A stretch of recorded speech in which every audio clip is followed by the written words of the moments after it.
आवाज आ रही सर? जी आ रही है आवाज। मेरी आवाज आ रही है सर आपके पास? जी जी आवाज आ रही है। Okay sir. सादर प्रणाम। अमर शहीद बंधु सिंह नेताओं में नई शिक्षा नीति परिपूर्ण संभावनाएं उच्च शिक्षा के विशेष संदर्भ में विषय पर आयोजित 2 दिवसीय ऑनलाइन राष्ट्रीय संगोष्ठी के समापन सत्र में आप सभी सुधीजनों का हार्दिक स्वागत, अभिनंदन एवं वंदन। राष्ट्रीय शिक्षा नीति 2020 के विविध आयाम को लेकर के शोधपूर्ण विमर्श और विश्लेषण शिक्षा जगत के मूर्धन्य विद्वान जनों द्वारा कल से किया जा रहा है। यह शिक्षा नीति वास्तव में सशक्त भारत के निर्माण में महत्वपूर्ण भूमिका निर्वहन करने वाली है। 2030 के सतत विकास एजेंडा से जुड़ी यह राष्ट्रीय शिक्षा नीति पहुंच, समता, गुणवत्ता, वहनीयता, जवाबदेही जैसे स्तंभ को लेकर के निर्मित की गई है। वास्तव में यह राष्ट्रीय शिक्षा जड़ से लेकर जग तक, मनुष्य से लेकर मानवता तक, अतीत से आधुनिकता तक सभी बिंदुओं का समावेश करते हुए दक्ष शिक्षा नीति का स्वरूप ग्रहण करने वाली है। यह शिक्षा नीति ज्ञान, विज्ञान और राष्ट्रीयता का अद्भुत संगम प्रस्तुत कर रही है। अपने व्यापक संदर्भ और स्वरूप के कारण ही आज इस विषय पर विभिन्न मंचों पर विविध रूपों में विमर्श और विश्लेषण का भागीरथ प्रयास जारी है। इसी क्रम में शहीद बंधु सिंह डिग्री कॉलेज के तत्वाधान में 2 दिवसीय राष्ट्रीय संगोष्ठी के समापन सत्र में मुख्य अतिथि के रूप में इंदिरा गांधी जनजातीय केंद्रीय विश्वविद्यालय अमरकंटक मध्य प्रदेश के परम सम्मानीय, परम श्रद्धेय कुलपति प्रोफेसर श्री प्रकाश मणि त्रिपाठी जी हम सबके मध्य ऑनलाइन उपस्थित हैं। आदरणीय प्रोफेसर श्री प्रकाश मणि त्रिपाठी जी के गौरवपूर्ण शैक्षिक जीवन की उपलब्धि से हम सभी भली भांति परिचित हैं। देश के प्रतिष्ठित विश्वविद्यालय में माननीय कुलपति का पद सुशोभित करने से पूर्व आदरणीय प्रोफेसर श्री प्रकाश मणि त्रिपाठी जी ने दीनदयाल उपाध्याय गोरखपुर विश्वविद्यालय में अनेक महत्वपूर्ण पदों पर कुशलता पूर्वक अपने दायित्वों का निर्वहन किया है।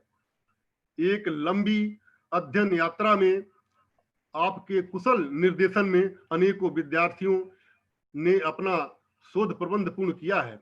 आप द्वारा राजनीति विज्ञान विषय से संबंधित दर्जनों पुस्तकों के लेखन से आज अध्ययन कर रहे विद्यार्थियों, शोधार्थियों का मार्गदर्शन हो रहा है। प्रभावशाली शिक्षक, कुशल निर्देशक, सफल प्रशासक और जन जन के प्रिय आदरणीय प्रोफेसर श्री प्रकाश मणि त्रिपाठी जी, माननीय कुलपति जी का मैं हृदय से स्वागत करते हुए महाविद्यालय की ओर से सादर प्रणाम निवेदित करता हूं। समापन सत्र में आप सभी विद्वान प्रतिभागी गण का भी मैं स्वागत एवं अभिनंदन करता हूं। अब मैं ऑनलाइन राष्ट्रीय संगोष्ठी के मुख्य वक्ता परम श्रद्धेय माननीय कुलपति प्रोफेसर श्री प्रकाश मणि त्रिपाठी जी से सादर निवेदन कर रहा हूं कि नई शिक्षा नीति परिप्रेक्ष्य एवं संभावनाएं उच्च शिक्षा के विशेष संदर्भ में विषय पर हम सबका मार्गदर्शन करने की कृपा करें। सादर। धन्यवाद डॉक्टर यूपी सिंह जी। शहीद बंधु सिंह डिग्री कॉलेज करमा सरदार नगर गोरखपुर द्वारा नई शिक्षा नीति वर्तमान परिप्रेक्ष्य एवं संभावनाएं उच्च शिक्षा के विशेष संदर्भ में विषयक राष्ट्रीय संगोष्ठी के समापन अवसर पर मुख्य वक्ता प्रोफेसर कल्पलता पांडे जी, माननीय कुलपति जननायक चंद्रशेखर विश्वविद्यालय बलिया उत्तर प्रदेश। इस कार्यक्रम के कर्ता धर्ता डॉक्टर उग्रसेन प्रताप सिंह जी, जो मेरे बारे में भी बहुत अच्छी बात बता रहे थे, महाविद्यालय के प्रबंधक डॉक्टर अजय कुमार सिंह जी, महाविद्यालय प्रबंध समिति के अध्यक्ष प्रोफेसर जेपी शाही जी, कभी डॉक्टर रघुनाथ सिंह ने मुझसे संपर्क किया। साथ ही वे सभी जो इस कार्यक्रम में सहभागी हो रहे हैं, वक्ता के रूप में, श्रोता के रूप में अथवा प्रतिभागी के रूप में, हमारे टेक्निकल स्टाफ के सभी सदस्य, मुझे अच्छी खुशी है कि आप सबसे इस डिजिटल प्लेटफॉर्म पर मिलने का अवसर मिल रहा है। और जब यूपी सिंह जी ने इसके लिए मुझसे आग्रह किया तो बस मुझे स्वीकृति देनी ही थी। अपने लोगों के बीच में, अपने परिवेश में होना ये बहुत ज़्यादा सुखद होता है और इसमें मैं उस सुख की अनुभूति कर रहा हूँ। आप सभी सुखी और सुरक्षित रहें, इसके लिए मेरी शुभकामना। आज विश्व युवा दिवस है। आप सभी को इसकी बहुत ज़्यादा बधाई। और इसका जो थीम है youth engagement for global action, वैश्विक कार्य के लिए युवाओं की भागीदारी। पिछले वर्ष इसका था ट्रांसफार्मिंग एजुकेशन, युवाओं के लिए शिक्षा को प्रासंगिक बनाना, उपादेय बनाना, ये महत्वपूर्ण थीम था। और यह जो भारत की शिक्षा नीति है, और हर शिक्षा नीति में केंद्रस्थ युवा ही होता है। यह हम लोगों की जो नई शिक्षा नीति है, भारत सरकार द्वारा संकल्पित और स्वीकृत, पहली बार भारत में एक ऐसी शिक्षा नीति अंगीकृत की गई और निर्मित की गई जिसका स्वरूप वैश्विक है और जिसकी आत्मा शुद्ध भारतीय है।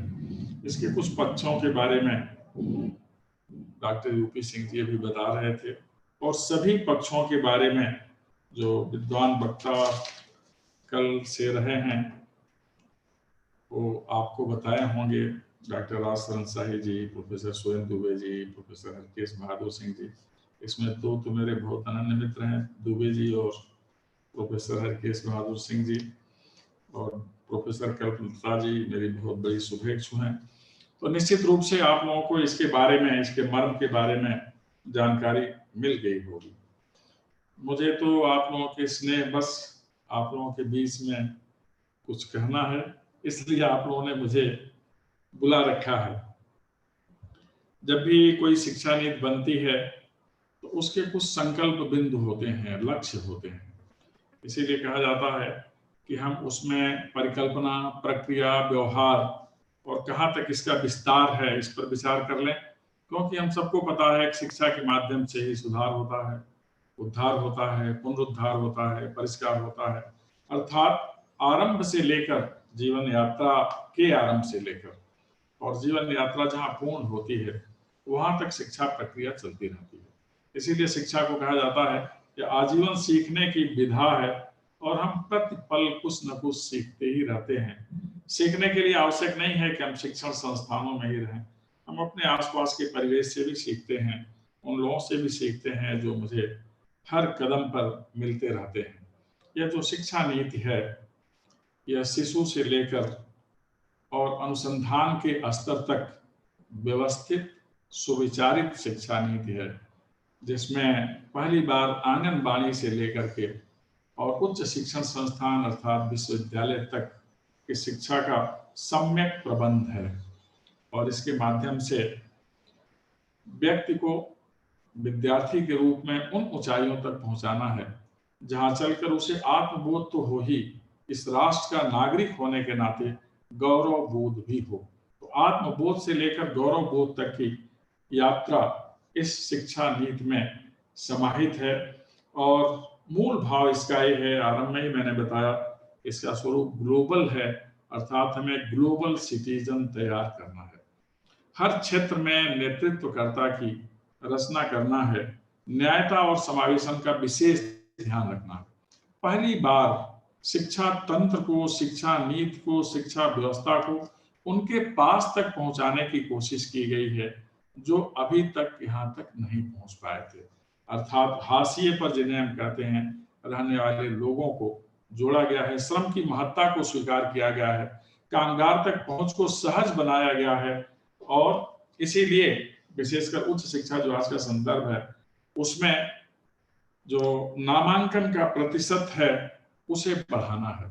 अभी लगभग 26.3% है, इसे बढ़ा करके 50% करना है 2035 तक, जिसे GER कहते हैं, ग्रॉस एनरोलमेंट रेशियो, ताकि विद्यार्थी को समझ भी हो, आत्मगौरव का भान भी हो और वह अपनी उन्नति, सामाजिक उन्नति, राष्ट्र की उन्नति और अंततः मानवता की उन्नति के लिए बहुत कुछ कर सके।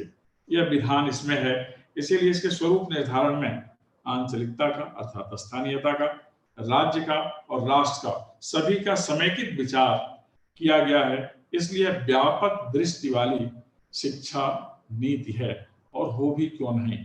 इस समय वैश्विक राजनीतिक फलक पर महानायक के रूप में समादृत माननीय प्रधानमंत्री मोदी जी की संकल्पना है। यह संकल्प से सिद्धि की तरफ बढ़ने का उनका भाव है तथा इसके पीछे इसका क्रियान्वयन यथाशीघ्र हो और हम बहुत कुछ प्राप्त कर सकें,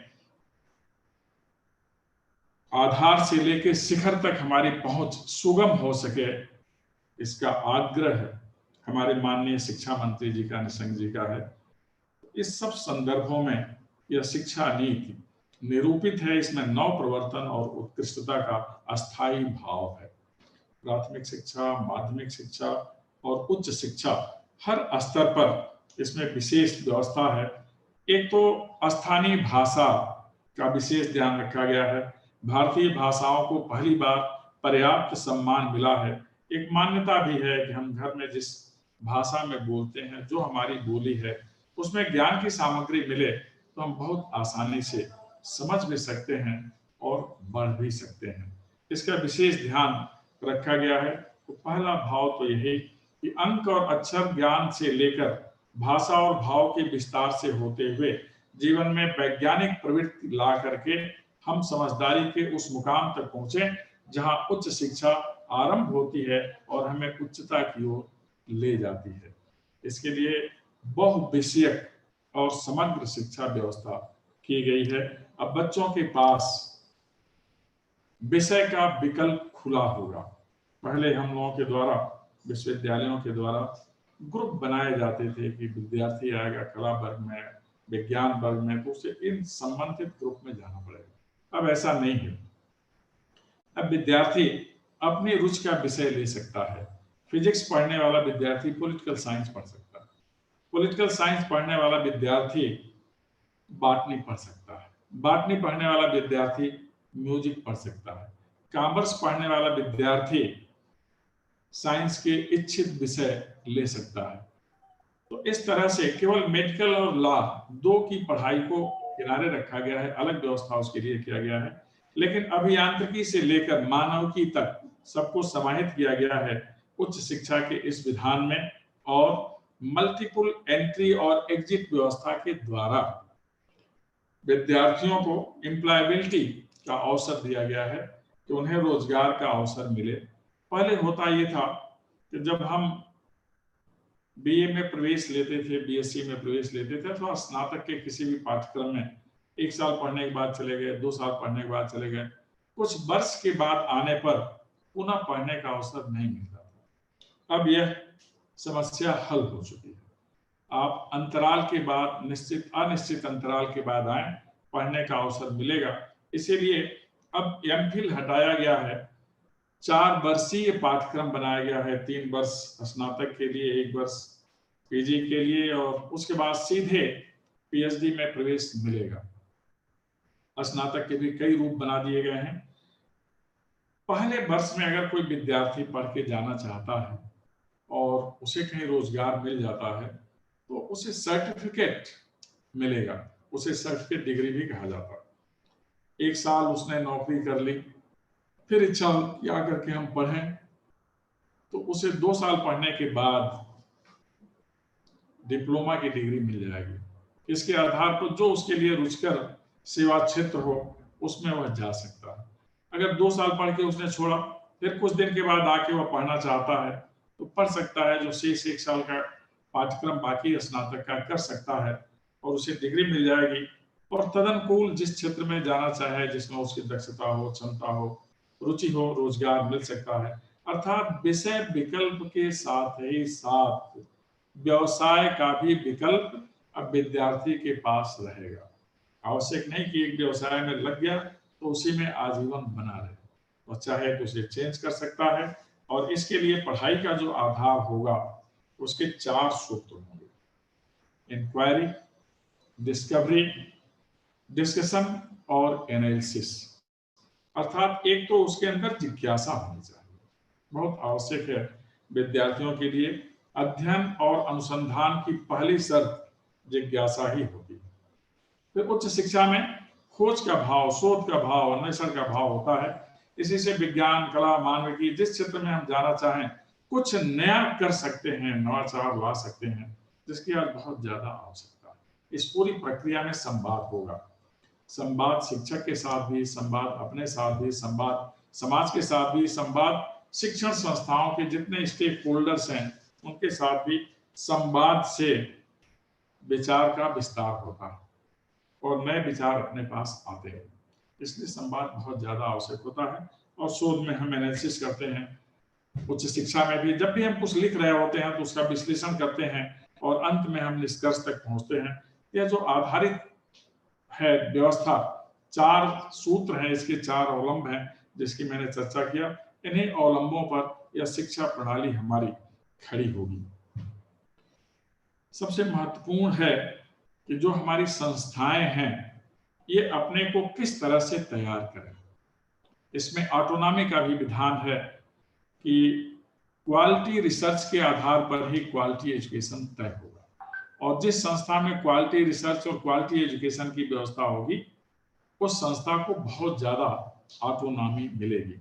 अभी शिक्षा में जो खर्च है वो 4.6% है, इसे बढ़ाकर 6% करने का विधान है भारत सरकार की ओर से जीडीपी का। तो एक बहुत बड़ा निवेश शिक्षा में होने वाला है और इस निवेश के माध्यम से एक क्रांतिकारी परिवर्तन पूरी शिक्षा व्यवस्था में आएगी और हिंदुस्तान का जो संकल्प है आत्मनिर्भर भारत बनने का, उसमें हमें सफलता मिलेगी। इसलिए जो हमारी संस्थाएं हैं उनको अपने को तैयार करना पड़ेगा। और यह जो तैयारी है, रेडीनेस है, यह 4 प्रकार की होगी। एक तो इंस्टीट्यूशनल रेडीनेस बोलते हैं, संस्थागत तैयारी, कि अब पढ़ाई ब्लेंडेड मोड में होगी, ऑफलाइन और ऑनलाइन दोनों का समावेश होगा अध्ययन और अध्यापन की प्रक्रिया में। इसके लिए संस्थाएं कितनी तैयार हैं, कितने स्मार्ट क्लास हैं, कितने वर्चुअल क्लासरूम्स हैं, वर्चुअल लैब्स हैं। अब इन सब का विशेष विधान होगा। ऑनलाइन टीचिंग लर्निंग के जितने मोड्स हैं उससे कितने टीचर्स अवगत हैं, या संस्था के पास किस तरह का इंफ्रास्ट्रक्चर है, कंप्यूटर लैब है कि नहीं है, और जो सुविधाएं हैं बिल्डिंग के साथ, पर्यावरण बेहतर है कि नहीं है, जो भी आवश्यक चीजें हैं अध्ययन के लिए, वो सारी चीजें इंस्टीट्यूशनल रेडीनेस में आती हैं। ये देखना बहुत ज्यादा महत्वपूर्ण है। इसके साथ ही जो दूसरी तैयारी है वह है फैकल्टी रेडीनेस, कि जो शिक्षक हैं उनकी तैयारी किस प्रकार की है। वह डिजिटल प्लेटफॉर्म पर खड़ा होकर दौड़ने की स्थिति में होने चाहिए। अर्थात आज की जो प्रक्रिया है अध्यापन की, उससे उन्हें अवगत होना चाहिए। और इसीलिए बहुत महत्वपूर्ण चीज आ गई है, शिक्षक भविष्य का रचनाकार होता है, भविष्य के रचनाकार का भी रचनाकार होता है। इसलिए अब उसका भी नियमित रूप से प्रशिक्षण का विधान किया जाने वाला है। वो माध्यमिक शिक्षा की स्थिति हो, प्राथमिक शिक्षा की स्थिति हो अथवा उच्च शिक्षा की, तो इसके लिए शिक्षक के सम्मान को बढ़ाने के बहुत सारे उपाय किए गए हैं। पहली बार शिक्षा नीति में शिक्षक के सम्मान और पहचान पर बहुत ज्यादा बल दिया गया है। तो यह महत्वपूर्ण है कि महाविद्यालयों, विश्वविद्यालयों की स्वायत्तता का विधान रहे, जो इस बार शिक्षा नीति में है। फिर जो जीआर बढ़ाने की बात मैंने की, उसके लिए भी उपाय है और वह उपाय यह है कि बच्चे में क्रिएटिविटी होनी चाहिए, और इसके लिए हमारे जो पाठ्यक्रम है, उसका जो अध्यापन का तरीका है, उसके माध्यम से रोजगार की संभावना है, इसका व्यापक स्तर पर प्रचार प्रसार होना चाहिए कि इस संस्था में अगर विद्यार्थी आएगा तो उसकी रचनाशीलता बढ़ जाएगी, क्रिएटिविटी बढ़ जाएगी, सक्रियता बढ़ जाएगी, वो अपने बारे में सोच सकेगा कि जो मिशन लेकर के आया है, बच्चे के पास एक मिशन होना चाहिए और पढ़ने के लिए पैशन होना चाहिए, ये लेकर के आएगा तो निश्चित ही रचनात्मक वृत्ति का होगा। साथ ही उसके अंदर क्यूरियोसिटी पैदा करना इस संस्थान का भी काम है कि हमारे पास कुछ ऐसी चीजें हैं जो तुम्हारे जानने के बाद निरंतर तुम्हारे हित में आएगा। अर्थात हम इस प्रकार का सपोर्ट सिस्टम रखते हैं अपनी संस्था में, जो विद्यार्थियों के लिए बहुत ज्यादा उपयोगी होगा। और फिर कमिटमेंट होना चाहिए संस्था का भी और संस्था के प्रति भी, और यह तब होगा जब स्टेक होल्डर्स को पता हो कि यह संस्था कितना ज्यादा सक्रिय है, जागरूक है और जवाबदेह है, इसमें कितनी पारदर्शिता है और कितनी तल्लीनता है यहाँ के अधिकारियों में, कर्मचारियों में, शिक्षक गण में। तो इससे इस कमिटमेंट के चलते विद्यार्थियों का आना होगा। ये भाव मैं व्यक्त कर रहा था कि रेडीनेस के अंतर्गत ये चीजें आती हैं। जो तीसरे प्रकार की तैयारी है स्वायत्तता के लिए, वह स्टूडेंट रेडीनेस है, विद्यार्थी कितना तैयार है। आज जो ऑनलाइन मोड से अध्यापन किया जा रहा है, इसके बारे में भी विद्यार्थियों को जानकारी पर्याप्त होनी चाहिए। आज सबके पास स्मार्टफोन है, सबके पास कंप्यूटर हो जाने वाला है, ऐसी स्थिति बन रही है, तो इसका ज्ञान पर्याप्त होना चाहिए। इस क्षेत्र में भी दक्षता होने से विद्यार्थियों को भी लाभ होगा, संस्था को भी लाभ होगा, समाज को लाभ होगा, क्योंकि इस माध्यम से केवल हमारे यहाँ जो कंटेंट अपलोड किए जा रहे हैं डिजिटल मोड में, डिजिटल प्लेटफॉर्म पर, उतनी ही जानकारी नहीं मिलेगी। वैश्विक धरातल पर संबंधित विषय में जितनी जानकारियां सुलभ हैं वो हम मिल जाएंगी। साथ ही हमारे दक्ष शिक्षकों की जानकारी, उनके ज्ञान की जानकारी, विषय की जानकारी विद्यार्थियों को तो मिलेगी जो संस्था से संबंधित है। जो संस्था से संबंधित नहीं भी हैं उन्हें भी यह जानकारी मिलेगी। तो एक बहुत बड़ी योजना इस शिक्षा नीति में है। और इसके बाद जैसा मैंने बताया कि पाठ्यक्रम में जो सर्टिफिकेट, डिप्लोमा और डिग्री की उपाधि मिलेगी, छोड़ के जाने के बाद अगर विद्यार्थी आता है तो अब पुनः उसे आरंभ से नहीं पढ़ना, कारण कि एक नई व्यवस्था कर दी गई है जिसे एकेडमिक क्रेडिट बैंक कहते हैं। साल भर की पढ़ाई में जितना क्रेडिट उसके पास है उसमें रहेगा, आएगा आगे पढ़ेगा तो क्रेडिट जुड़ जाएगा। तो इस तरह क्रेडिट बैंक के माध्यम से अब विद्यार्थी को बहुत ज्यादा औलम मिलता है, सपोर्ट मिलता है, और फलतः वह अतीत से आधुनिकता की ओर बढ़ता है, वह मनुष्य से मनुष्यता की ओर यात्रा करता है और वह ग्लोबल सिटीजन बन जाता है। साथ ही वह अपनी जड़ों से जुड़े रहता है। इस शिक्षा नीति में पहली बार हमारी जो वैचारिक परंपरा है, वैचारिक प्रवाह है, उसे स्थान दिया गया है। इसीलिए कहा जाता है पहली बार भारतीय शिक्षा नीति बनी है वैश्विक संदर्भों में, अर्थात जो सनातन ज्ञान है, परंपरा है, उसे हम अधुनातन के साथ जोड़ लिया। इसका फायदा बहुत ज्यादा है क्योंकि अब इसमें वैदिक, औपनिषदिक, पौराणिक, सांगीतिक जितने प्रकार की ज्ञान चिंतन की विधाएं हैं अब सब समाहित हैं लिबरल आर्ट्स के अंतर्गत, उसे हम पढ़ सकते हैं। अभी तक था कि हम बहुत ज्यादा आकर्षित होते थे दुनिया के महत्वपूर्ण संस्थानों के प्रति क्योंकि हमारी रुचि का कुछ विषय वहां मिल जाता। अब यह व्यवस्था अपने यहाँ भी कर दी गई। वैश्विक स्तर के जो पाठ्यक्रम हैं जिनके तरफ रुचियां हो सकती हैं, अब अपने यहाँ के पाठ्यक्रम में वो समाहित होंगे। मेजर और माइनर दो रूप होंगे इसके, आप लोगों के यहाँ विस्तार से बताया जाएगा या बता दिया गया होगा। माइनर के बाद ही मेजर क्षेत्र में जाना होगा और इसके लिए जो योजना बनाया है भारत सरकार ने, स्टडी इन इंडिया और स्टे इन इंडिया, कि जो जानकारी पहले विदेश के विश्वविद्यालयों में मिलती थी जिन्हें हम बहुत ज्यादा महत्वपूर्ण मानते थे, ऐसा था नहीं, क्योंकि महत्वपूर्ण तो हमारा स्वयं का सिस्टम है, हमारी प्रणाली है। एक सोच हो गई थी कि विदेश में बहुत अच्छी पढ़ाई होती है, जबकि उनसे बेहतर पढ़ाई अपने देश में होती है। और हमें हमेशा ध्यान रखना चाहिए कि शिक्षण व्यवस्था का जो अब तक का आदर्श प्रतिमान है वो तो नालंदा, तक्षशिला, विक्रमशिला से निकला हुआ है। वही परंपरा हम लेकर के आते हैं। आज के विश्वविद्यालय भी कमतर नहीं है, उससे आगे ही हैं। तो इसलिए अपने यहाँ study in India, stay in India का एक विधान किया गया है कि जो विद्यार्थी बाहर जाकर के पढ़ते थे, जिसे मनी एंड माइंड का एक तरह से दुरुपयोग ही किया जाता था दूसरे देश में जाकर के, तो हमारा ब्रेन भी उनके काम आता था, हमारा पैसा भी उनके काम आ जाता था। तो अब इसमें थोड़ा परिवर्तन हुआ। अब हम इतनी अच्छी व्यवस्था देंगे अपने उच्च शिक्षण संस्थानों में कि जिन्हें विद्यार्थियों को बाहर जाना होता था अपने देश में ही सारी जानकारियां प्राप्त कर लेंगे। और इसके लिए और भी विधान किया है कि दुनिया के 100 विश्वविद्यालय जो अपने हिसाब से श्रेष्ठ हैं आज के अंतर्राष्ट्रीय मानक पर, उन्हें हमारे देश में अपनी शाखा खोलने का अवसर मिलेगा। और हमारे जो श्रेष्ठ विश्वविद्यालय हैं जो विभिन्न क्षेत्रों में विशेषज्ञता रखते हैं, उन्हें दुनिया के मंच पर अपना एक विंग, अपना एक सेंटर खोलने का अधिकार होगा। तो इस तरह से विदेश के विद्यार्थी अब हमारे देश की शिक्षा लेने के लिए आएंगे। हमारे यहाँ जो शिक्षा की व्यवस्था है जिसमें संपूर्णता का भाव है, इसीलिए शिक्षा व्यवस्था कहा जाता है होलिस्टिक है, इसमें संपूर्णता का भाव है। कोई ऐसा क्षेत्र नहीं है जो छूट जाता हो। इस होलिस्टिक कंसेप्ट को लेकर के हमारी शिक्षा व्यवस्था बढ़ी और इसीलिए अब इसमें स्किल डेवलपमेंट के साथ ही साथ अब स्किल और री स्किल का भी विधान है।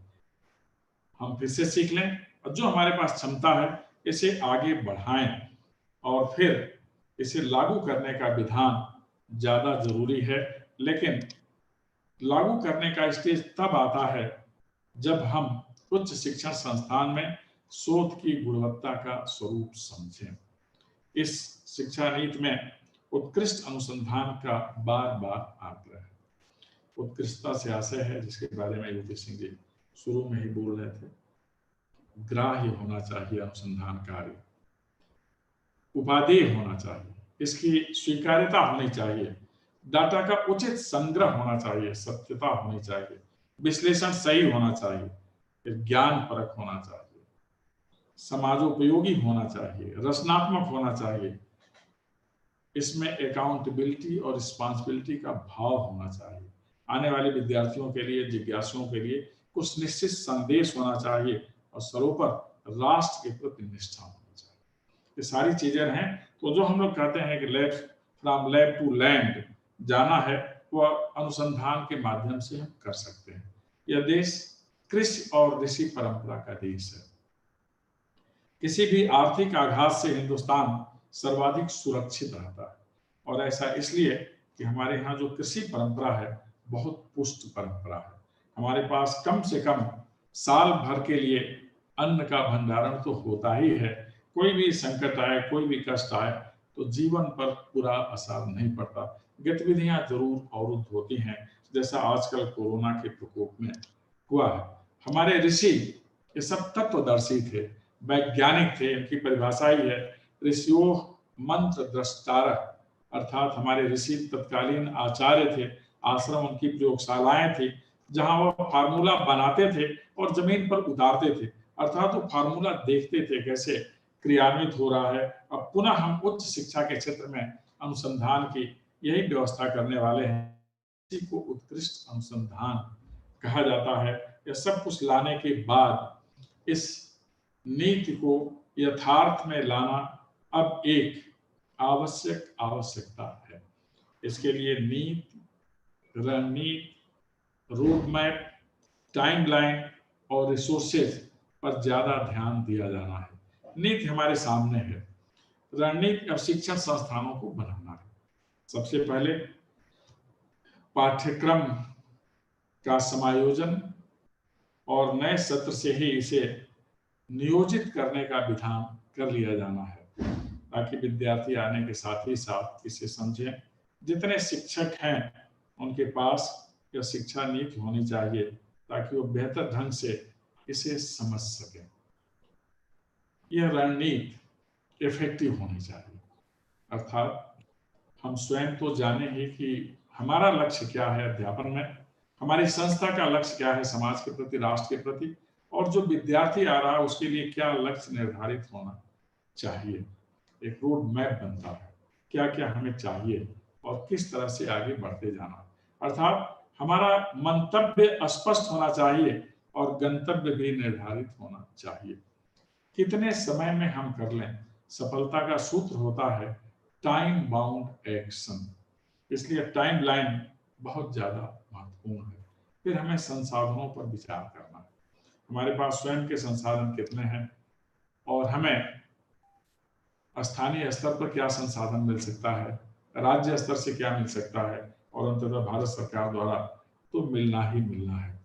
इन संसाधनों पर विचार करें, शिक्षा में नैतिक संवैधानिक मूल्यों का समावेश करें और फिर संकल्पबद्ध होकर, कटिबद्ध होकर, समयबद्धता के साथ आगे बढ़ें तो निश्चित रूप से यह शिक्षा नीति जो फ्यूचरिस्टिक अप्रोच रखती है, जिसके लिए कहा जाता है कि अब हमारा माइंडसेट टेक्नोलॉजी के प्रति भी होना चाहिए, टैलेंट एंड टेक्नोलॉजी का समन्वय होना चाहिए, लेकिन यह ध्यान रखना चाहिए मनुष्य मशीन के ऊपर रहे, मशीन मनुष्य के द्वारा नियंत्रित हो, मनुष्य मशीन के बस में न हो। तो टैलेंट और टेक्नोलॉजी का जब भी कॉम्बिनेशन करें तो इस बात पर हमें ध्यान रखना चाहिए।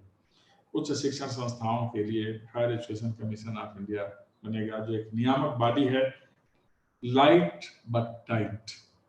ये उसका आधार है कि उसमें थोड़ा लचीलापन भी रहेगा लेकिन दृढ़ता भी रहेगी, जिससे कि सब कुछ हमें प्राप्त हो सके, बोध ज्ञान अनुसंधान का पथ प्रशस्त हो सके, साथ ही साथ नव परिवर्तन और उत्कृष्टता की स्थिति बन सके। उच्च शिक्षा में अनुसंधान के लिए नेशनल रिसर्च फाउंडेशन का विधान है कि जो भी सुविधाएं चाहिए, प्रोजेक्ट चाहिए, उस पर विचार होगा और अंततः गुणवत्तापरक शोध ही हो सकेगा। वह देश के लिए भी महत्वपूर्ण होगा, पूरी दुनिया के लिए महत्वपूर्ण होगा। इसका लक्ष्य है राष्ट्र को आत्मनिर्भर बनाना, स्किल डेवलपमेंट के माध्यम से, अप स्किल के माध्यम से, रीस्किल के माध्यम से और शिक्षा के जितने अंग उपांग हैं उनके माध्यम से इस राष्ट्र को आत्मनिर्भर बनाना है। इसके लिए बताया गया है कि हमें किस पर ध्यान देना है, इंटेंट पर, कंटेंट पर, एम्प्लॉयबिलिटी पर और रिसोर्सेज पर, और सर्वोपरि स्पिरिट हमारे अंदर होनी चाहिए। जो हम करने जा रहे हैं उसके लिए चेतना होनी चाहिए, संकल्प होनी चाहिए और तभी हम उस क्षेत्र में पहुंचेंगे कि हमारी शिक्षा भी सुखकर हो जाएगी। महाभारत में धृतराष्ट्र ने विदुर से पूछा, विदुर हमारे पास वैभव है, बड़ा भारी साम्राज्य है, कोई बैरी नहीं है, जो विरोधी हैं हमारे भाई के 5 पुत्र बन फिर रहे हैं, फिर भी अंदर कुछ शांति नहीं है, सुख और शांति के उपाय बताओ। तो उन्होंने जो उपाय बताया उसका 6वां सूत्र अपने लिए है, अर्थागमो नित्यम रोगिता च प्रिया च भार्या प्रिय भादिनी च वशस्य पुत्रोर्थ करी च विद्या खट जीव लोक से सुखान राजन। तो 6वां सूत्र है अर्थ करी च विद्या। विद्या वो होनी चाहिए जिससे आजीविका मिले, आजीविका की प्राप्ति हो सके। इसलिए स्वावलंबन स्थानीय स्तर से शुरू होना चाहिए। ग्राम स्वावलंबी बने, समाज स्वावलंबी बने और राष्ट्र तो स्वावलंबी बन ही जाएगा।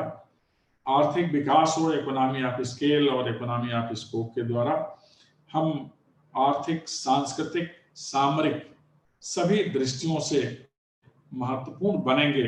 इस शिक्षा नीति के द्वारा आने वाली दुनिया ज्ञान की दुनिया कही जाती है। अभी भी ज्ञान का ही दुनिया में महत्व है। इस शिक्षा नीति का मिशन है कि हिंदुस्तान को नॉलेज सुपर पावर बनाना, अर्थात वैश्विक धरातल पर ज्ञान के क्षेत्र की महानतम शक्ति बनाना इस शिक्षा नीति का ध्येय है और यह ध्येय शिक्षण संस्थानों से ही पूरा होता है। हम सभी उच्च शिक्षण संस्थान से संबद्ध हैं।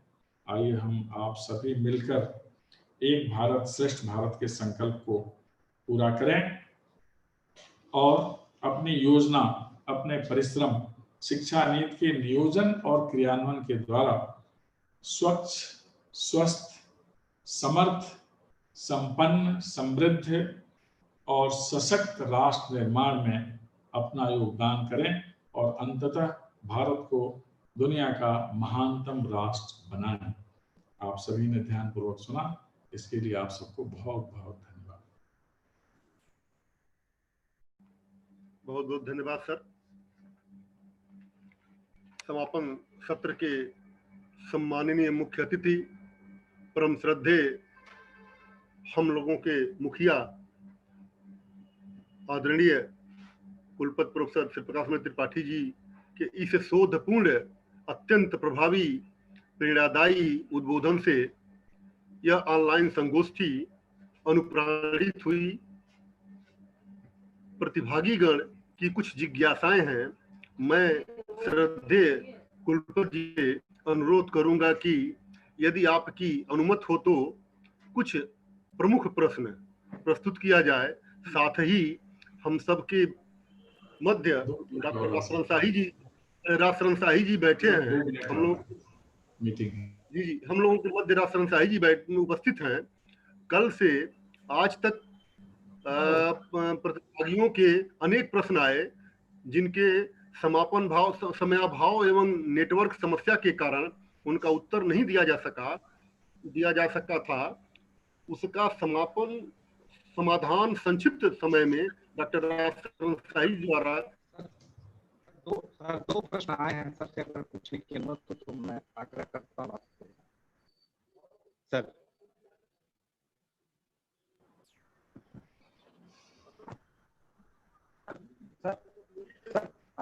एक प्रश्न आया है, एक जिज्ञासा है, उसका समाधान आपसे ठीक है सर जी। एक जिज्ञासा है, इसका आपका समाधान ठीक है। राजीव यादव जी ने आपसे एक जिज्ञासा किया है, आने वाले समय में क्या शिक्षा प्राप्त करना बहुत महंगा नहीं हो जाएगा? गरीब छात्रों के लिए शिक्षा का भविष्य क्या होगा? इस शिक्षा नीति को एफोर्डेबल शिक्षा नीति कहा गया है कि यह सबकी पहुंच में होगा। यह महंगी शिक्षा प्रणाली नहीं होगी, इसीलिए इसे ब्लेंडेड मोड में रखा गया है, ऑफलाइन और ऑनलाइन। तो महंगा का भाव इसमें नहीं है, इसे सहज और सुगम बनाने का भाव रखा गया है। और ये इतनी अच्छी नीति है कि पहले जो वैभव के आधार पर दूर जाना पड़ता था, अब उस प्रकार की व्यवस्था सबके लिए सहज भी होगी, सुलभ भी होगी और सुगम भी होगी। दूसरी जिज्ञासा डॉक्टर गिरीशचंद्र पाठक जी की है कि सेल्फ फाइनेंस कार्यालय में कार्यरत शिक्षकों के करियर एडवांसमेंट के लिए भी कोई प्रावधान किया गया है? उनकी सेवा दशाओं को बेहतर करना भी संकल्प है। सेल्फ फाइनेंस कार्यालय में कार्यरत शिक्षकों के करियर एडवांसमेंट के लिए भी कोई प्रावधान किया गया है? व्यवस्था को पहले ही मैंने बताया, होलिस्टिक अप्रोच है, सबका ध्यान इसमें रखा गया है। आप जब इसके विस्तार में जाएंगे तो आपको पता चलेगा। और इसीलिए एम्प्लॉयबिलिटी इसका एक प्रमुख अध्याय है कि हमारे जितने शिक्षक हैं आज की तारीख में, उन्हें कैसे व्यवस्थित करें, यह भी इसके अंतर्गत है। जब आप डिटेल में जाएंगे शिक्षा प्रशिक्षण के माध्यम से, अब बहुत बड़ा रोजगार का अवसर आने वाला है शिक्षा के क्षेत्र में। तो निश्चित रूप से जिन्हें आज सेल्फ सपोर्टिंग टीचर्स कह रहे हैं, इंस्टीट्यूशंस कह रहे हैं, इसके बारे में भी योजना है। शुरू में जब ये नीति बनी थी, आपको 1 मिनट में बता दें, तो उसके 3 विधान थे। एक वह संस्थान होंगे जो केवल शोध कराएंगे, दूसरा वह संस्थान होगा जो शोध और उच्च शिक्षा देगा, और तीसरे वे संस्थान होंगे जो केवल उच्च शिक्षा की व्यवस्था करेंगे। ये तीसरे संस्थान में सबको समाहित करने का विधान है, इसलिए इसको लेकर सशंकित रहने की जरूरत नहीं है। सरकार ने सबके बारे में सोचा है, सबके लिए प्रावधान किया है। समय के साथ आप लोगों को इसकी जानकारी मिल जाएगी। अंतिम जिज्ञासा कुमार सोनी जी की है। राष्ट्रीय शिक्षा नीति केंद्र सरकार द्वारा तैयार की गई है, क्या राज्य सरकार ने उसमें परिवर्तन कर सकी है? राष्ट्रीय शिक्षा नीति 2020 में राज्य सरकार की क्या भूमिका होगी?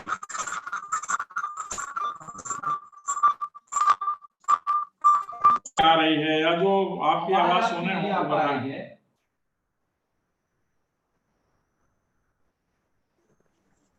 सर,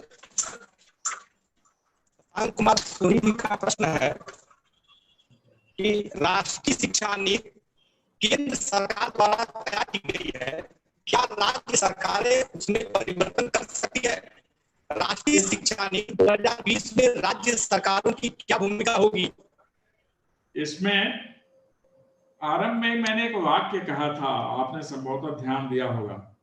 इसमें आंचलिकता का ध्यान रहेगा, प्रांतीय सरकार की इच्छा आवश्यकता का ध्यान रहेगा और सर्वोपरि राष्ट्र का ध्यान रहेगा। तो जहां स्थानीय बात आई है, स्थानीय हमारी रिक्वायरमेंट क्या है इस शिक्षा नीति में समाहित करनी पड़ेगी। जो हमारे विश्वविद्यालय हैं, प्रदेश सरकार की भी कुछ अपेक्षाएं आवश्यकताएं होती हैं जिनके लिए स्पेस रखा गया है। इसलिए ऐसा नहीं है कि यह नीति ऊपर से ही रख दिया गया, किसी का विचार नहीं किया गया। पहली बार एक ऐसी शिक्षा नीति बनी है जिसमें ग्राम पंचायत से लेकर और शिखर पंचायत तक सबका विचार लिया गया है।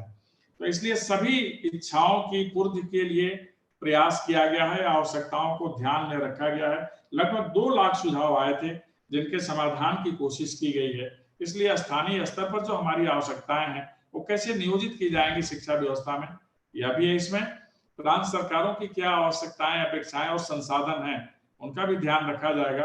और मैंने बताया सर्वोपरि तो राष्ट्र है ही देखने के लिए, इसलिए उसको लोग चिंतित होने की जरूरत नहीं है, क्योंकि अब हमें केवल साक्षी भाव लेकर नहीं रहना है, अब दृष्टा भाव से आगे बढ़कर कर्ता भाव में आना है।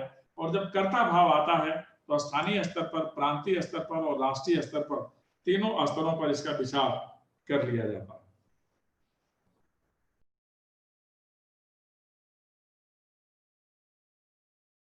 हेलो सर, एक निवेदन ही है, थोड़ी छोटी सी कुछ सवाल राज सरंसाई जी देना चाहते हैं, लेकिन हम चाहते हैं कि तब तक सर आपका थोड़ा सा आशीर्वाद मिलता रहे। अब हम अगले मीटिंग में जाएंगे यूपी सिंह जी, तो कोई एक प्रश्न अगर पूछना हो तो पूछ लीजिए, इसके बाद फिर हम।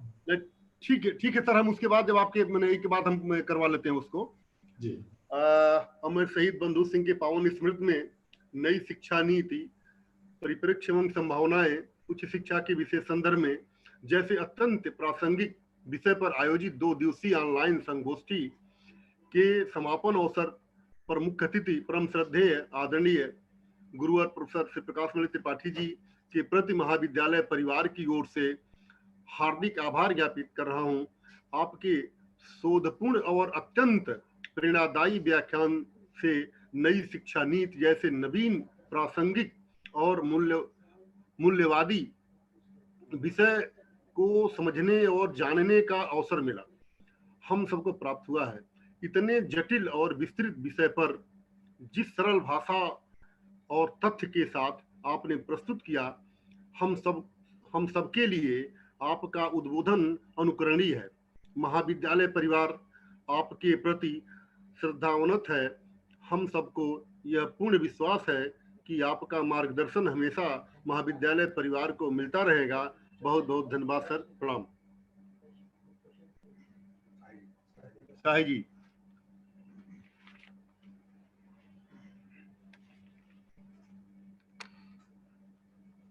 आप सबको नमस्कार। कल से ही मैं इस परिचर्चा को सुन रहा था, उसमें कई महत्वपूर्ण प्रश्न आपके तरफ से आए हुए हैं। एक बार जवाब तो मैं नहीं कह सकता, आपके साथ संवाद इस पे जरूर करूंगा। एक पहला प्रश्न जो मेरे सामने है डॉक्टर अविनाश प्रताप जी का। राष्ट्रीय शिक्षा नीति 2020 तो सरकार द्वारा स्वीकृत कर ली गई है, लेकिन शिक्षक और संस्थान तो वही पुरानी परिपाटी वाली है। ऐसे में राष्ट्रीय शिक्षा नीति का प्रावधान उससे कैसे निपटेगा? बिल्कुल सही बात है कि शिक्षण संस्थान और शिक्षक वही पुराने हैं, और इस शिक्षा नीति को लागू करने की सबसे ज्यादा जिम्मेदारी अगर किसी के ऊपर है तो शिक्षक के ऊपर है। लेकिन ये एक बड़ा मशहूर चीनी कहावत है कि अगर 1 साल में आप परिणाम चाहते हैं तो फसल उगाइए, 10 साल में परिणाम चाहते हैं तो वृक्ष लगाइए, और 100 साल में परिणाम चाहते हैं तो शिक्षा का कोई प्रकल्प खड़ा करिए। तो ये इसका बड़ा दीर्घजीवी परिणाम आने वाला है। लेकिन जो प्रयास हुए हैं, कुछ प्रयास अभी मैं आपको बता दूं कि ये शिक्षा नीति 2015 से ही बननी शुरू हो गई थी, और तभी से शिक्षक और संस्थानों के बदलने की दिशा में प्रयास हुए हैं। शिक्षकों में एक बड़ा बदलाव का, भारत का नहीं दुनिया का सबसे बड़ा टीचर ट्रेनिंग का निष्ठा नाम से अभी प्रोग्राम प्रारंभ कर दिया गवर्नमेंट ने। National initiative for school heads वो प्रोफेशनल डेवलपमेंट, उनके प्रोफेशनल डेवलपमेंट के लिए एक बड़ा अभियान, मतलब सबसे ज्यादा 40 लाख शिक्षकों के प्रशिक्षण की, उनमें नवाचार की, उसमें नव परिवर्तन का, और कई स्तर पर एक उनके लिए मॉड्यूल तैयार किया गया है, उनके ट्रेनिंग की व्यवस्था की गई है। तो इस प्रकार से, और वही नहीं, अब तो उच्च शिक्षा में जो ओरिएंटेशन रिफ्रेशर के छोटे छोटे कार्यक्रम हो रहे थे, उसमें भी बड़े बदलाव को लेकर के ये सरकार आई है। और कुछ प्रोग्राम तो टीचर ट्रेनिंग के शिक्षा नीति के ध्यान में रख करके अभी उत्तर प्रदेश सरकार ने टीचर के ट्रेनिंग की दृष्टि से एक प्रेरणा शुरू किया है, जिसमें 3 बड़े अच्छे मॉड्यूल आए हैं, आधारशिला, ध्यानाकर्षण और शिक्षण संग्रह।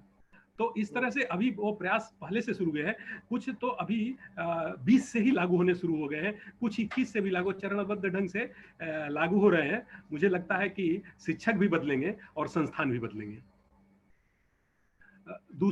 दूसरा प्रश्न है सारांश कुमार श्रीवास्तव जी का, कि राष्ट्रीय शिक्षा नीति 2020 में पारंपरिक स्नातक पैटर्न में किया गया परिवर्तन ज्ञान की उत्पादकता को प्रभावित करेगा क्या? देखिए, इस शिक्षा नीति में एक सबसे जो बड़ा परिवर्तन, अगर मुझे कहना हो कि सबसे बड़ा परिवर्तन क्या किया गया है, तो शिक्षा को सिद्धांत से हट करके जीवन से जोड़ने का प्रयास किया गया, जो शिक्षा की सबसे बड़ी चुनौती थी।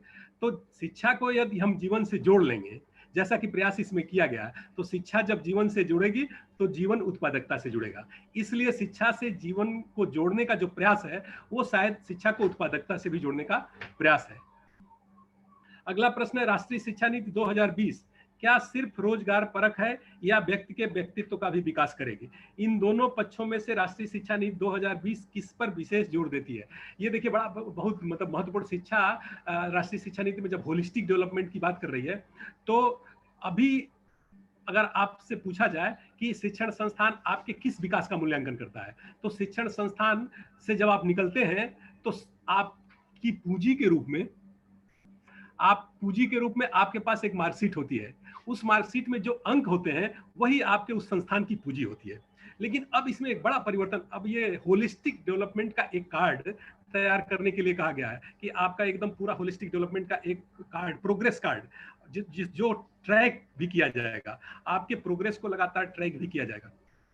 उसमें प्रश्न पत्रों में आप क्या अंक पाए हैं उसकी तो ट्रैकिंग की है, लेकिन व्यक्तित्व के समग्र विकास की दृष्टि से, जो पहले ये कहा जाता था कि पाठ्यक्रम में कुछ पढ़ाने वाले विषय होंगे और कुछ जो है ऐसे विषय थे जो खेलकूद, संगीत या व्यायाम के या नाटक के, ये सब जो विषय थे उनको को करिकुलर एक्टिविटी कहा जाता था। तो सीधे सीधे जो अभिभावक का या छात्र का जो फोकस रहता था वो करिकुलर एक्टिविटीज पे था, और वो मान लेता था कि को करिकुलर एक्टिविटीज बेकार की एक्टिविटीज है।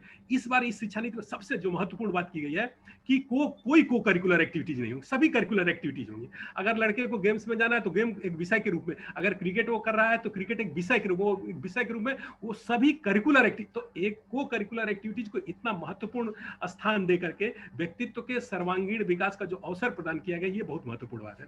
क्योंकि अब इस शिक्षा नीति में बहुत साफ साफ कहा गया कि अब कोई को करिकुलर एक्टिविटीज नहीं होगी, जितनी को करिकुलर एक्टिविटीज थी अब करिकुलर एक्टिविटीज के रूप में काम करेंगी। इसलिए को करिकुलर एक्टिविटीज के नाते वो कम महत्व पाती थी, अब उस कम महत्व को सरकार ने दूर कर दिया है राष्ट्रीय शिक्षा नीति के माध्यम से। और व्यक्तित्व के सर्वांगीण विकास, इसीलिए वो कहा कि इसका जो फोकस, जो मेन फोकस है वो holistic development of the personality, व्यक्तित्व के समग्र विकास पर केंद्रित यह शिक्षा नीति है।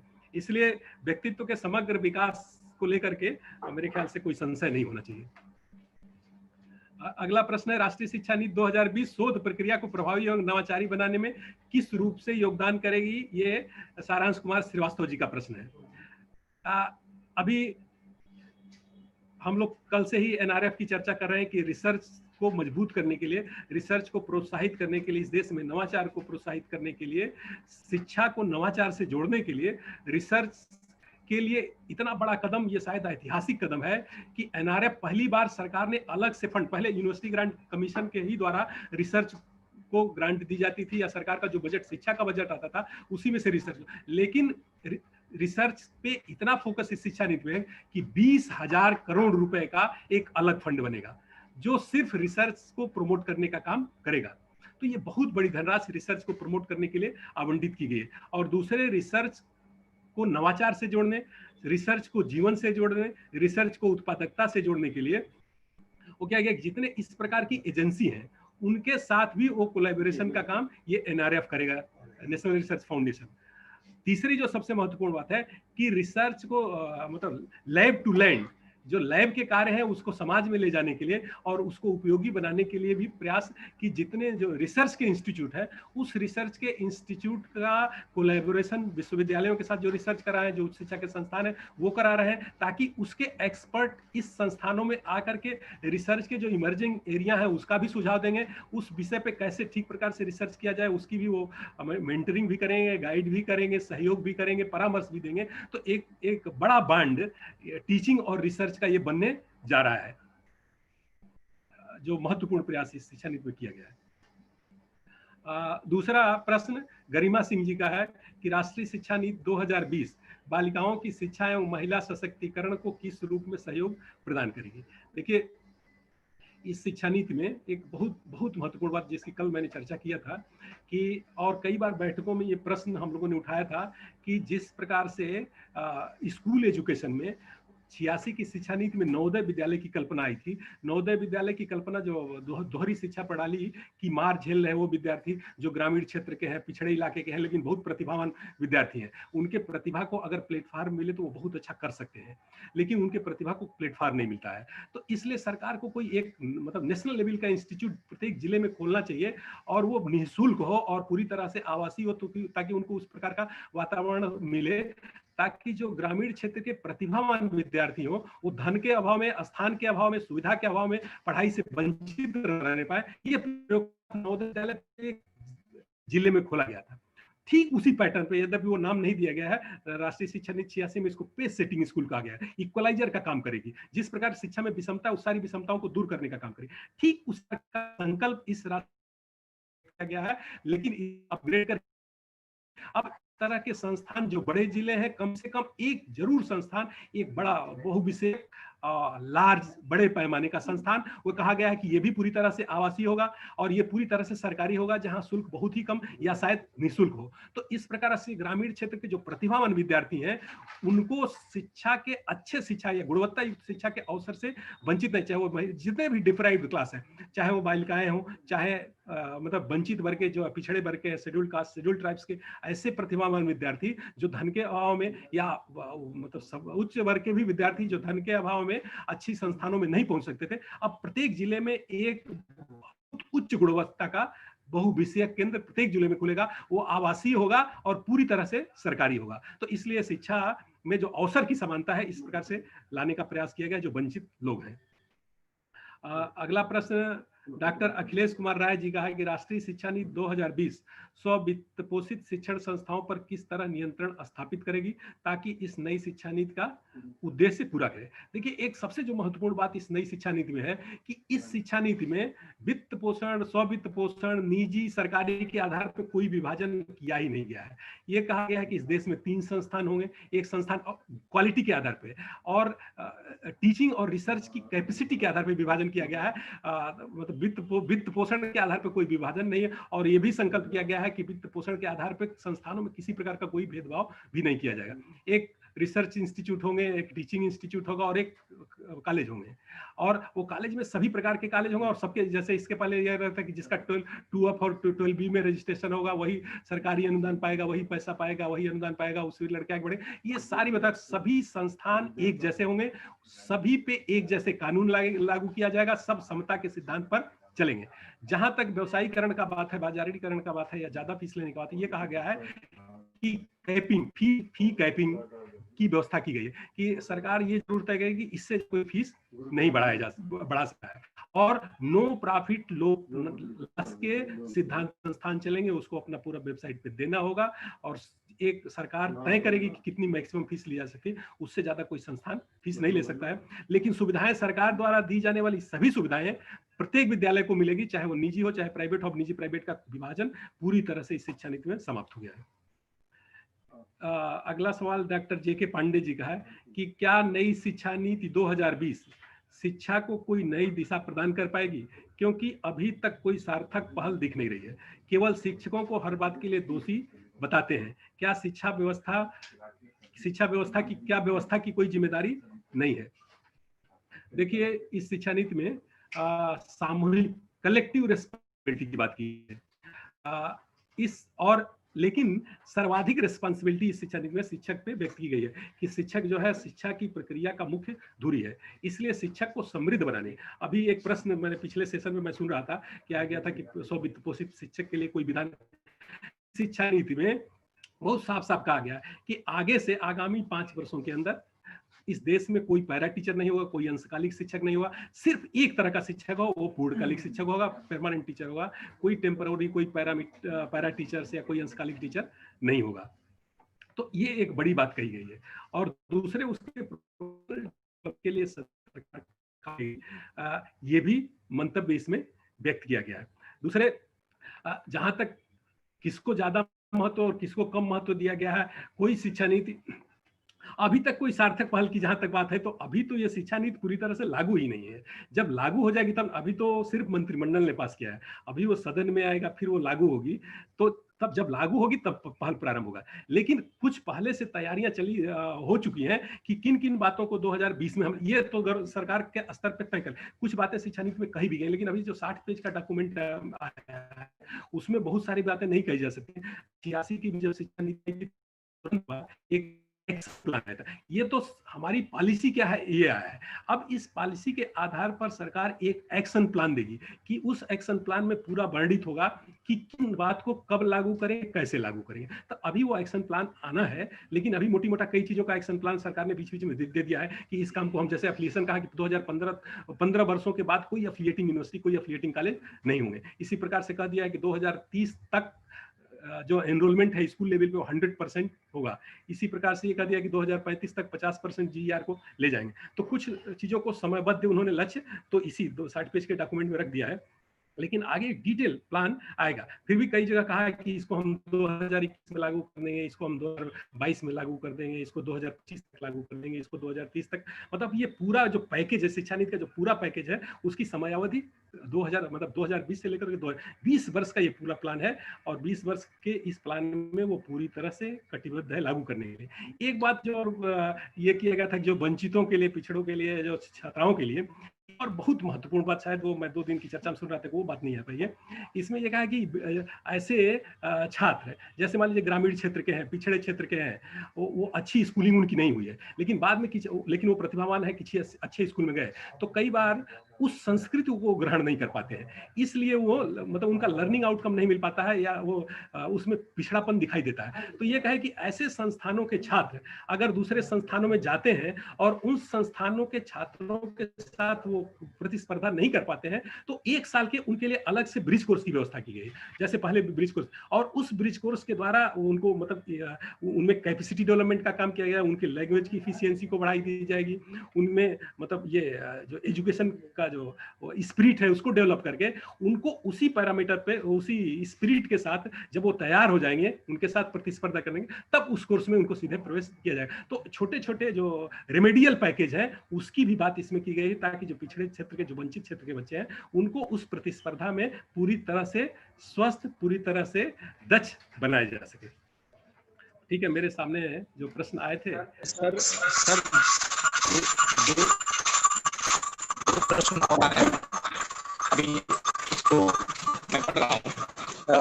नीतीश कुमार गुप्ता जी का है, नई शिक्षा नीति में BEd 1 ईयर का भी होगा क्या? रिसर्च में कितना महत्वपूर्ण होगा यार? नई शिक्षा नीति में BEd 1 ईयर का भी होगा क्या यार? रिसर्च में कितना महत्वपूर्ण योगदान प्रदान करेगा?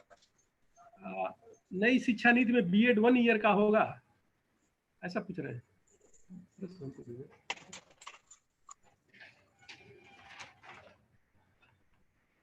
हाँ, नीतीश कुमार गुप्ता जी का प्रश्न है कि आने वाले समय में क्या शिक्षा प्राप्त करना बहुत महंगा नहीं हो जाएगा? गरीब छात्रों के लिए शिक्षा का भविष्य क्या होगा? इसका तो मैंने उत्तर अभी दे दिया है कि वो फी कैपिंग की व्यवस्था सरकार कर रही है और पिछड़े वंचित क्षेत्र के छात्रों के लिए अलग से पैकेज रेमेडियल कोर्स का ला रही है।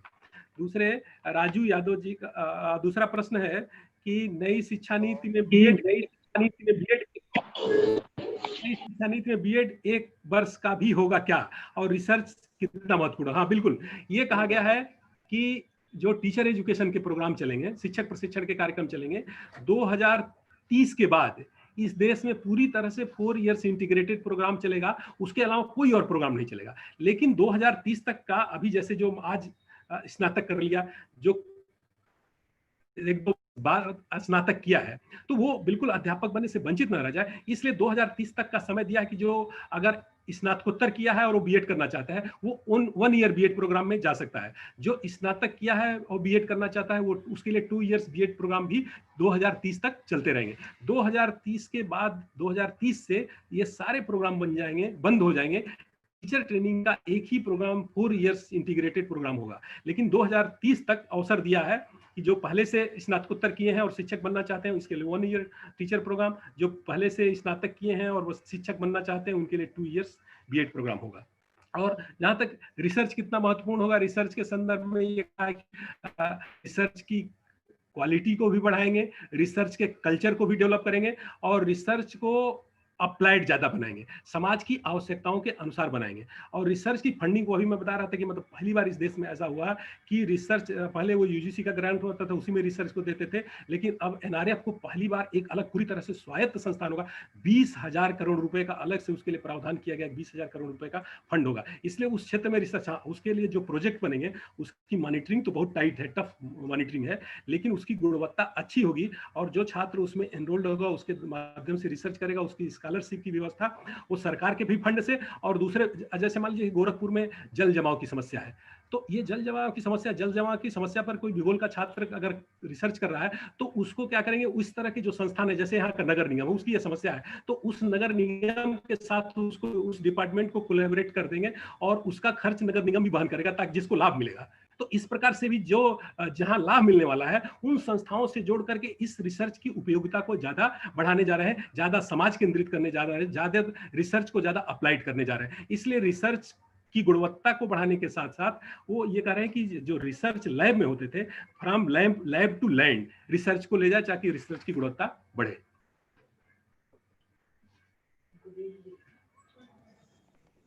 एक प्रश्न और है,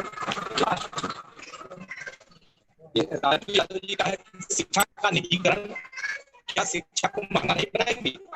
शिक्षा का निजीकरण क्या शिक्षा को महंगा नहीं बनाएगी?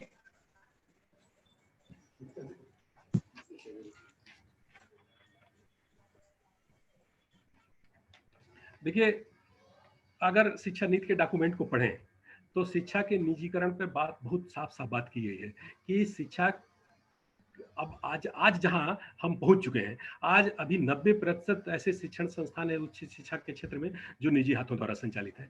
तो अगर इन सारे संस्थानों को बंद कर देंगे तो इस देश का एक बड़ा वर्ग शिक्षा से वंचित हो जाएगा। लेकिन इस शिक्षा नीति में 2 संकल्प व्यक्त किया गया है कि शिक्षा जो मिलेगी, जो भी शिक्षा मिलेगी वो गुणवत्ता युक्त होगी, और जो भी शिक्षा मिलेगी, देखिए कि ये शिक्षा जो है, शिक्षा नीति 5 पायों पर खड़ी है। वो पहला पाया एसेस का है कि शिक्षा सब तक पहुंचे, हर चाहने वाले को शिक्षा मिले। दूसरा है इक्विटी की, शिक्षा में सहभागिता, जितने स्टेक होल्डर है सबकी सहभागिता बढ़े, मतलब केवल शिक्षक और शिक्षार्थी तक शिक्षा न सीमित रहे, शिक्षा में व्यापक सहभागिता से शिक्षा, तो इसका मतलब शिक्षा को समाज पोषी बनाने का प्रयास किया जा रहा है।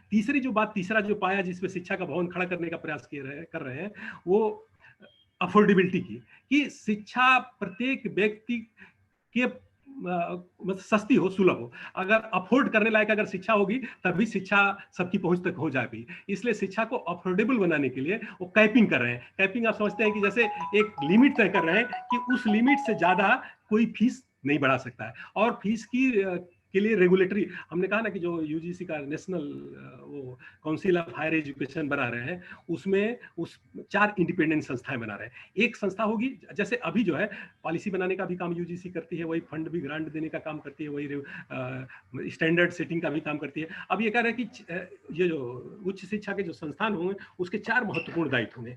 एक तो काम फंडिंग का होगा, दूसरा काम रेगुलेशन का होगा, तीसरा स्टैंडर्ड सेटिंग का होगा, चौथा क्वालिटी का होगा, तो इस रेगुलेशन का होगा। तो इस प्रकार से चारों ये संस्थाएं इंडिपेंडेंट होंगी, तो इस प्रकार से रेगुलेशन भी तगड़ा होगा कि कोई सरकार ने जो रेगुलेट किया, फीस का रेगुलेशन हो या चाहे कोई रेगुलेशन हो, लाइट बट टाइट रेगुलेशन, ज्यादातर संस्थाओं को स्वायत्त बनाने का प्रयास करेंगे। वो कहें कि कॉलेज लेवल के भी सारे संस्थान स्वयं में स्वायत्त होंगे, जो अपने द्वारा संचालित होंगे, लेकिन कुछ ऐसे नियम बनेंगे राष्ट्रीय आकांक्षाओं को देखते हुए, नेशनल इंटरेस्ट को देखते हुए बनेंगे, उस पर मतलब कड़ाई से नजर, उसका कड़ाई से पालन करवाया जाएगा। तो इसलिए शिक्षा के निजीकरण का खतरा तो देखिए, निजीकरण से शिक्षा को कोई खतरा भी नहीं है। शिक्षा को जो सबसे ज्यादा खतरा है वो बाजारीकरण से है। तो निजीकरण से खतरा, निजीकरण से चिंतित होने की जरूरत नहीं है, क्योंकि शिक्षा तो भारत की जो पुरानी परंपरा है वो शिक्षा में निजीकरण हमेशा रहा है। लेकिन खतरा जो वास्तव में है शिक्षा के बाजारीकरण से, कमर्शियलाइजेशन ऑफ हायर एजुकेशन या कमर्शियलाइजेशन ऑफ एजुकेशन, ये संकट है। तो इसको ये किया है कि फिलैंथ्रोपी, मैंने कल भी कहा, क्राउड फंडिंग की व्यवस्था की है। ये क्राउड फंडिंग का नया कंसेप्ट है। इसी प्रकार से जो national knowledge commission Sam Pitroda की अध्यक्षता में गठित हुआ था, उसने भी ये कहा था कि आजादी के समय जो उच्च शिक्षा पे पैसा आ रहा था उसमें 15% हिस्सा जो है डोनेशन का था, लेकिन इधर के वर्षों में डोनेशन का हिस्सा लगातार कम हुआ है। डोनेशन का हिस्सा इसलिए कम हुआ कि सामाजिक सहभागिता कम हुई है। तो शिक्षा में सामाजिक सहभागिता को बढ़ा करके ज्यादा से ज्यादा सामाजिक सहयोग लिया जाए, उसी के संदर्भ में उन्होंने दिया क्राउड फंडिंग की व्यवस्था की जाए, फिलैंथ्रोपी की व्यवस्था की जाए, सोशल रिस्पॉन्सिबिलिटी की, कारपोरेट रिस्पॉन्सिबिलिटी की, ताकि इस प्रकार से समाज का जो धनाढ्य वर्ग है, जो समृद्ध वर्ग है, उसका एक सामाजिक दायित्व है। जैसा कि स्वामी विवेकानंद ने कहा था कि समाज का जो भी सबल, मैं, स्वामी जी ने कहा था ना कि मैं इस देश के प्रत्येक शिक्षित व्यक्ति को कृतज्ञ मानता हूं जो इस देश की आम जनता के शिक्षा पर स्वतः शिक्षित हुआ है, लेकिन आम जनता की शिक्षा की चिंता नहीं करता है। तो उसी संकल्प के साथ ही शिक्षा दिन में कहा गया है जो भी शिक्षित हुए हैं उनका ये दायित्व बनता है कि हर आदमी को, एक आदमी को शिक्षित करने के लिए जो शिक्षा का प्रकल्प है उसमें कंट्रीब्यूट करे। तो इसलिए निजीकरण की तो बात की गई है, लेकिन व्यवसायीकरण को रोकने का संकल्प भी व्यक्त किया गया है। और व्यवसायीकरण को रोकने के लिए सरकार भी ये कहा गया है कि जो गवर्नमेंट इन्वेस्टमेंट है, जो पब्लिक एक्सपेंडिचर है, उसको बढ़ाया जाएगा। साथ ही साथ जो सोशल रिस्पॉन्सिबिलिटी के माध्यम से फंड जनरेट करने का भी प्रयास किया जाएगा। और निश्चित रूप से इससे मतलब शिक्षा का व्यवसायीकरण नहीं होगा, ये मैं कह सकता हूं।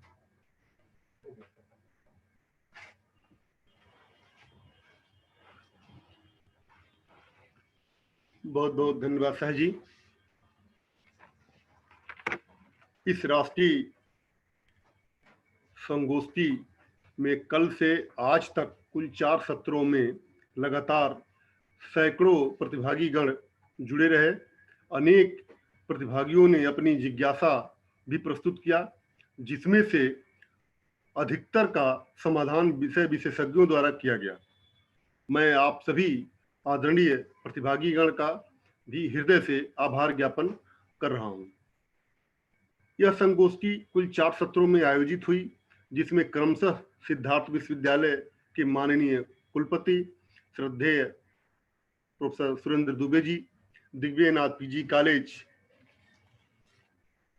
के बीएड विभाग के एसोसिएट प्रोफेसर आदरणीय डॉक्टर आसन शाही जी, जयप्रकाश विश्वविद्यालय छपरा बिहार के माननीय पूर्व कुलपति श्रद्धेय प्रोफेसर हरकेश सिंह जी, जननायक चंद्रशेखर विश्वविद्यालय बलिया की सम्माननीय कुलपति श्रद्धेय प्रोफेसर कल्पलता पांडे जी, और इस सत्र के मुख्य अतिथि आदरणीय कुलपति प्रोफेसर श्री प्रकाश मणि त्रिपाठी जी के प्रति एक बार पुनः मैं सादर आभार ज्ञापित कर रहा हूं।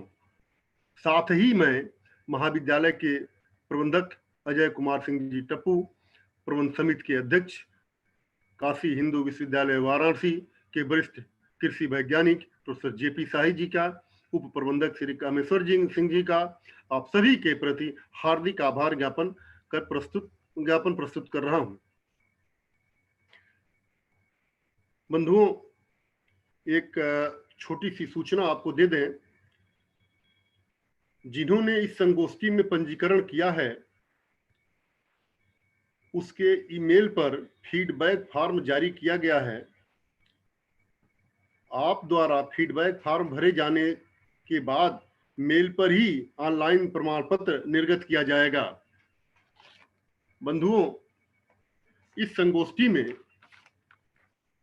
जो रजिस्ट्रेशन हुए हैं वो उत्तर प्रदेश, बिहार, छत्तीसगढ़, मध्य प्रदेश, तमिलनाडु, उड़ीसा, राजस्थान, महाराष्ट्र, गुजरात, झारखंड, उत्तराखंड, गोवा आदि और भी मैंने जो मैंने हमको याद है, मैंने और भी प्रदेश से भी लोग आए होंगे। बिहार में जो मुख्य रूप से, उत्तर प्रदेश में जो मुख्य रूप से जो जिले हैं, गाजीपुर, अयोध्या, जौनपुर, देवरिया, गोरखपुर, महाराजगंज, कुशीनगर, खलीलाबाद, सिद्धार्थनगर, बस्ती, लखनऊ, बलिया, बनारस, इलाहाबाद, अंबेडकर नगर, सुल्तानपुर, कानपुर, मेरठ आदि जगहों से लोगों का रजिस्ट्रेशन हुआ है। आप सबके प्रति मैं हृदय से आभारी हूं कि आप लोगों ने इस गोष्ठी को सफल बनाने में मदद किया है। इस संगोष्ठी को सफल बनाने में प्रत्यक्ष अप्रत्यक्ष रूप से जिन लोगों की भूमिका रही, सबके प्रति मैं आभार ज्ञापित करता हूं।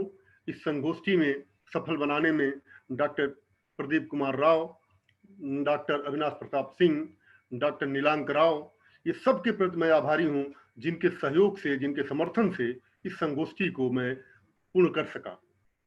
मित्रों, आप लोगों का ये स्नेह, ये आशीर्वाद ये बना रहे तो ये महाविद्यालय फिर आने वाले समय में एक इसी तरह के गोष्ठी का संचालन करेगा। इन्हीं शब्दों के साथ आप सभी के प्रति हृदय से आभार। हुसैन सिंह जी, नीलांक राव डॉक्टर नहीं है, नीलांक राव डॉक्टर नहीं है। अरे मैंने डॉक्टरे हो गए वो। बहुत बहुत धन्यवाद आप सभी का।